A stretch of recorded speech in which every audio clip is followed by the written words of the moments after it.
Hello student, welcome in curriculum development class. Today I will discuss steps of curriculum construction in second unit. जैसा कि आपको पता है कि पाठ्यचर्या के माध्यम से हम विद्यालयों के अंतर्गत कक्षाओं में शिक्षण करते हैं, तो ये पाठ्यचर्या का जो निर्माण होता है, पाठ्यचर्या को निर्माण करते समय हमें बहुत सारी बातों को, बहुत सारे कार्यों को, बहुत सारी क्रियाओं को हमें ध्यान में रखना पड़ता है। तो आज हम स्टेप्स इन करिकुलम डेवलपमेंट पर इस कक्षा में विस्तृत रूप से चर्चा करेंगे। किसी भी पाठ्यक्रम को बनाने से पहले सबसे पहले हमें एजुकेशनल ऑब्जेक्टिव्स को डिसाइड करना पड़ता है, शैक्षिक उद्देश्यों का निर्धारण करना पड़ता है, क्योंकि इन्हीं उद्देश्यों के माध्यम से हम छात्र के अंतर्गत अपनी टीचिंग के माध्यम से, अपनी एक्टिविटीज़ के माध्यम से, लर्निंग एक्टिविटीज़ के माध्यम से स्टूडेंट के बिहेवियर में डिज़ायर्ड चेंज लेकर के आ सकते हैं। इसमें हमें कुछ चीज़ों को ध्यान में रखना पड़ता है। Factors to be considered in educational objectives में हम कुछ चीज़ें ध्यान में रखनी होती हैं। पहला तो philosophical statement of the institute, जो हमारा विद्यालय है, जो हमारा इंस्टीट्यूट है, उसकी हमें जो उसका दर्शन है उसको ध्यान में रख करके हमें ऑब्जेक्टिव्स का निर्धारण करना पड़ता है। Health need of the society and resources available hair, जो भी सोसाइटी की हेल्थ नीड हैं उनको भी ध्यान में रखना पड़ता है, और हमारे पास क्या रिसोर्सेज अवेलेबल हैं उनको भी ध्यान में हम रखते हैं।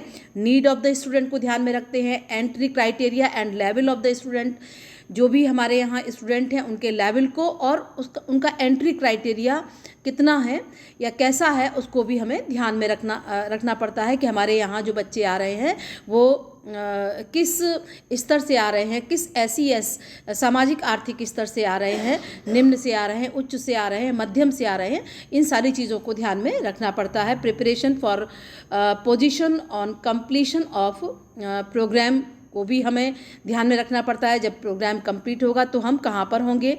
Future trends in the profession, हमारे प्रोफेशन में या जो भी हमारा जो कोर्स है उसका फ्यूचर ट्रेंड्स आगे क्या होगा। प्रिपरेशन फॉर इंटरनेशनल प्लेसमेंट, अगर हमारे यहाँ से इंटरनेशनल फील्ड्स में अगर प्लेसमेंट होता है तो उन चीज़ों को भी हमें अपने एजुकेशनल ऑब्जेक्टिव्स को निर्धारित करते हुए ध्यान में रखना होगा। Steps in formulation of educational objective में अभी जैसे हमने बताया, उसमें हमें identify the need of society, समाज की भी आवश्यकता, समाज को क्या ज़रूरत है, उन चीज़ों को भी हम ध्यान में रखेंगे कि समाज का जो ट्रेंड है उसके आधार पर हम अपने उद्देश्यों का निर्धारण करेंगे। Study the suggestion of expert, जो हमारे विशेषज्ञ हैं, स्टडी भी करेंगे और उनके सजेशंस को भी हम जो एक्सपर्ट ने स्टडी किया है उनके सजेशंस को भी हम पाठ्यक्रम निर्माण में ध्यान रखेंगे। फॉर्मुलेशन द फिलॉसफी, समाज का जो दर्शन है उसको भी ध्यान में रखेंगे। स्टेट द ऑब्जेक्टिव्स में हम किन किन चीज़ों को लेंगे। पहला है गैदर्ड फ्रॉम वेरियस सोर्सेज, जो भी डाटा है वो हमारे पास बहुत सारे सोर्स से आएगा, तो वो सारी चीज़ें हमें डाटा को हमें लेना है। Clarify in term of content, उसको हमें जो है जो डाटा हमारे पास आया है स्टडी के उपरांत, तो हमें उसको एक कंटेंट के रूप में भी उसको क्लैरिफाई करना पड़ेगा जब हम अपने ऑब्जेक्टिव्स को बता रहे हैं। In term of behavioural outcomes and change, जब भी हम अपने ऑब्जेक्टिव्स को बताएंगे तो हम जो करने जा रहे हैं उससे व्यवहार में छात्र के क्या परिवर्तन होगा। तो ये ऑब्जेक्टिव्स को निर्धारित करते समय उन सारी रिसोर्सेज को, उन सारे कंटेंट को और बिहेवियरल आउटकम्स को भी ध्यान में रख करके हम उद्देश्यों का निर्धारण करेंगे। Screen the objectives through educational philosophy and educational philosophy, मतलब इन सारी चीज़ों को भी हमें ध्यान में रखना होगा कि एजुकेशनल फिलॉसफी क्या है और उसको ध्यान में रख करके समाज की जो शैक्षिक दर्शन है उसको ध्यान में रख करके भी हमें अपने उद्देश्यों का निर्धारण करना होगा। Formulate a theory of learning, और हमें उसके साथ हमें उसका जो सैद्धांतिक रूप से अध्ययन करने के लिए हमें किन किन चीज़ों को रखना होगा। Determine the method of teaching, principles of the teaching, method of the teaching etcetera. Objectives को निर्धारित करते समय हमें उसके जो हम चीज़ें ले रहे हैं, जो चीज़ें हम अपने ऑब्जेक्टिव्स में रख रहे हैं, उसकी सिद्धांतों पर भी हमें मनन करना होगा और हम उसमें कैसे किन मेथड्स को यूज़ करेंगे, कौन से जो प्रिंसिपल ऑफ टीचिंग्स को हम यूज़ करेंगे और इन जिनके माध्यम से हम जो हमारा बिहेवियर आउटकम्स है, जो ये लर्निंग आउटकम्स है, वो हमको प्राप्त हो सके। सिलेक्शन ऑफ लर्निंग एक्सपीरियंसेस के बाद में हम बहुत सारी चीज़ें और भी ध्यान रखते हैं, जैसे कि deliberately planned experience in selected situation where student actively participate, interact and which result in desirable change of behaviour in the student. मतलब हमें उन लर्निंग एक्सपीरियंसेस को भी ध्यान में रखना होता है जो कि हमें स्टूडेंट के व्यवहार में देखना है। तो उसके लिए हमें characteristics of the good learning experience हमारे क्या होने चाहिए, किन किन चीज़ों को हम ध्यान में रखेंगे। अलाउ स्टूडेंट, मतलब ऐसे हम उद्देश्य निर्धारित करें कि लर्निंग बाय डूइंग पर जिसमें बल दिया जाए। Create motivation and interest among student, मतलब हम ऐसे उद्देश्यों का निर्धारण करें जो कि बच्चों को मोटिवेट करें, उनमें रुचि उत्पन्न हो सके। चैलेंजिंग टू द स्टूडेंट, जब तक स्टूडेंट के सामने कोई पाठ्यक्रम चैलेंजिंग नहीं होता है तब तक बच्चे उसमें इंटरेस्ट नहीं लेते हैं, तो चैलेंजिंग भी होना चाहिए। Satisfied the need of the time, उस समय की आवश्यकताओं को परिपूर्ण करने वाला होना चाहिए। Multiple outcomes, bring out multiple outcome in student, कभी कभी एक उद्देश्य के लिए मल्टीपल आउटकम्स आते हैं तो वो भी हमको ध्यान में रखना चाहिए। Help student to acquire need knowledge, skill and attitude, हमें बच्चों के ज्ञान, उनके कौशल और उनके अभिवृत्ति को निर्मित करने में ये हमारे लर्निंग एक्सपीरियंस सहायक हों। गैदरिंग इन्फॉर्मेशन, जो भी इन्फॉर्मेशन समाज से या बच्चों से हमें जो मिल रही है उनमें भी हमारे जो लर्निंग एक्सपीरियंसेस हैं वो भी हेल्पफुल होते हैं। Help in attaining the educational objectives, और इसके आधार पर हम अपने जो हमारे लर्निंग ऑब्जेक्टिव्स हैं उनको हम निर्धारित करते हैं। Criteria for selection of the learning experiences, मतलब इसका क्राइटेरिया क्या है, लर्निंग एक्सपीरियंसेस को हम कैसे सिलेक्ट करते हैं। Significance and consistent with philosophy of the institute, माने कि हम लर्निंग मतलब एक्सपीरियंसेस को चुनेंगे जो कि हमारे संस्था के दर्शन के अकॉर्डिंग होता है और जो सिग्निफिकेंस होती, जो उसमें सार्थकता होती है और कंसिस्टेंसी होती है, स्थिरता होती है। तो ऐसे लर्निंग एक्सपीरियंसेस का चुनाव इंस्टीट्यूशन के द्वारा करिकुलम डेवलपमेंट में किया जाता है। Self sufficiency lead to attain of the objective of the programme, हमें सेल्फ सफिशिएंट मतलब हम हो जाएं, सफिशिएंसी को भी ध्यान में रखना पड़ता है कि जो भी हम ऑब्जेक्टिव्स प्रोग्राम के बना रहे हैं वो हमको सेल्फ रिलायंट करे, सेल्फ सफिशिएंट बनाए, ऐसे लर्निंग एक्सपीरियंसेस को हमें शामिल करना है। नेक्स्ट है वैलिडिटी एंड यूटिलिटी, जो लर्निंग एक्सपीरियंसेस हैं वो वैलिड होने चाहिए कि give opportunity to practice the implied behaviour, जिस बिहेवियर के लिए जो लर्निंग ऑब्जेक्टिव्स बनाए जा रहे हैं उसमें वैलिडिटी और उसकी उपयोगिता बराबर होनी चाहिए, तभी उन्हीं लर्निंग एक्सपीरियंसेस को हमें सिलेक्ट करना चाहिए। लर्नेबिलिटी एंड फिजिबिलिटी भी हमें स्टूडेंट की नीड के आधार पर, जो कि फ्लेक्सिबल हो, वैराइड हो, इसके आधार पर हम लर्निंग एक्सपीरियंसेस का चुनाव करेंगे।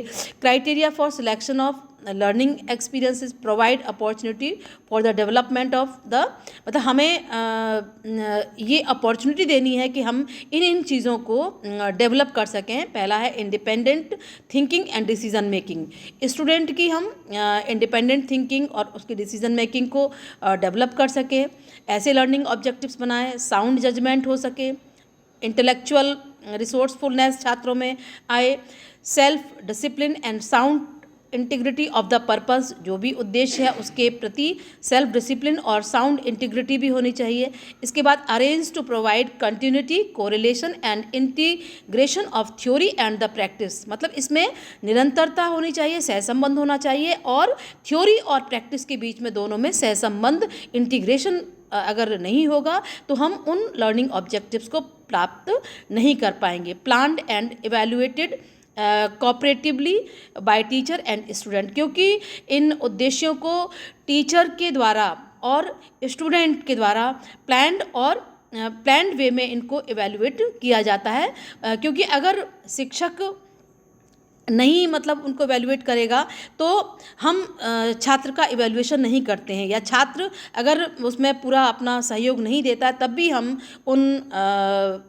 उनको हम इवैल्यूएट नहीं कर सकते हैं। तो दोनों टीचर और टॉट का कोऑपरेटिवली मतलब प्लान्ड और इवैल्यूएटेड वे में होना ज़रूरी है। Appropriate emphasis according to relative importance of the various learning experience and content, मतलब इसमें भी हमें विभिन्न प्रकार के जो भी हमारे लर्निंग एक्सपीरियंसेस हैं जो हमारे लिए अप्रोप्रिएट हैं उनको हमें अपने करिकुलम में रखना चाहिए। ऑर्गेनाइजिंग लर्निंग एक्सपीरियंस, जब हमने सिलेक्ट कर लिया, अब हम क्या करते हैं, ऑर्गेनाइज करते हैं, उनको व्यवस्थित करते हैं। जैसा कि आप स्लाइड में देख रहे हैं कि लर्निंग एक्सपीरियंसेस को ऑर्गेनाइज करने से पहले की स्थिति और बाद की स्थिति। पहले की स्थिति में जब हम ऑर्गेनाइज कर रहे होते हैं तो हैफेजर्ड होते हैं, ऊपर नीचे होते हैं, उनकी स्थिति सही नहीं होती है। लेकिन जब हम उनको ऑर्गेनाइज कर लेते हैं व्यवस्थित रूप से, मतलब हमने उनको बना लिया, उनको इम्प्लीमेंट किया, तो फिर क्या होते हैं, वो ऑर्गेनाइज्ड वे में हो जाते हैं। इसके लिए हमें problem based learning, self directed learning, peer teaching, इनको मतलब जो लर्निंग एक्सपीरियंस हमने निर्धारित किए हैं इनको प्राप्त करने के लिए टीचर को बहुत सारी लर्निंग पर आधारित होना पड़ेगा। जैसे कि प्रॉब्लम बेस्ड लर्निंग हम अपनी कक्षा में अपनाएं, self directed learning, peer teaching, reflective learning, simulation based learning, evidence based learning, project based learning. और इसके लिए हम लेक्चर मेथड है, सेमिनार है, सिंपोजियम है, पैनल डिस्कशन है, ग्रुप डिस्कशन है, रोल प्लेइंग लर्निंग है और इंटरडिसिप्लिनरी लर्निंग का हम अब इन उद्देश्यों को प्राप्त करने में हम यूज़ कर सकते हैं। इसके बाद ऑर्गेनाइजिंग लर्निंग एक्सपीरियंस, जो भी लर्निंग एक्सपीरियंस हमको प्राप्त हो रहे हैं उनको हमें ऑर्गेनाइज करना है। तो उन लर्निंग एक्सपीरियंसेस में क्या होना चाहिए, कंटिन्यूटी होनी चाहिए। जो भी लर्निंग एक्सपीरियंस हमको प्राप्त हो रहे हैं उनमें निरंतरता होनी चाहिए। ये नहीं है कि पहले हमने कोई टफ चीज़ बताई फिर सरल चीज़ बताई, मतलब सिंपल टू कॉम्प्लेक्स की तरफ जाना चाहिए, सीक्वेंस होना चाहिए। मतलब अभी हम कोई लर्निंग एक्सपीरियंस बता रहे हैं तो उसमें सीक्वेंस, निरंतरता होनी चाहिए। अगर निरंतरता नहीं होगी तब भी बच्चों को समझने में दिक्कत होगी और वो लर्निंग जो एक्सपीरियंसेस होंगे हमारे हैपहज़र्ड हो जाएंगे। बैलेंस होना चाहिए, fair distribution of the content होना चाहिए। मतलब जैसे कि हम जो पहले पार्ट हैं या मध्य के पार्ट हैं या अंतिम पार्ट हैं तो उनमें जो डिफ़िकल्टी लेवल है या मौसम के अनुसार हम बैलेंस करते हैं तो वो सारी चीज़ें इसमें होनी चाहिए। इंटीग्रेशन भी इसमें होना बहुत ज़रूरी है पाठ्यक्रम के अंतर्गत। विदाउट इंटीग्रेशन के हम लर्निंग एक्सपीरियंसेस को मतलब हम व्यवस्थित नहीं कर सकते हैं। Element to be considered while organising learning experiences, grouping under subject headline में हमको करना है। इसके बाद preparation of the master plan of the curriculum हमको तैयार करना है। Placement of learning experience in the total curriculum, preparation of correlation chart, organisation of the clinical experiences, and teaching practice system, ये हम अपने लर्निंग एक्सपीरियंसेस को organising way में हम मतलब देखते हैं और इसके आधार पर हम उनको जज करते हैं। इसके लिए हम लेक्चर मेथड है, सेल्फ डायरेक्टेड लर्निंग है, रिफ्लेक्टिव लर्निंग है, सिमुलेटेड बेस्ड लर्निंग है, ग्रुप डिस्कशन है, रोल प्लेइंग लर्निंग है, सेमिनार, सिंपोजियम इत्यादि विभिन्न तरीके के लर्निंग मेथड का हम यूज़ करते हैं। इसके बाद आते हैं लास्ट में evaluation of the curriculum. Evaluation of the curriculum में assessment of the philosophy of the institution मतलब हो जाता है कि हमने जो दर्शन लेकर के हम चले थे उसका हम असेस कर पा रहे हैं, नहीं कर पा रहे हैं, वो है कि नहीं है।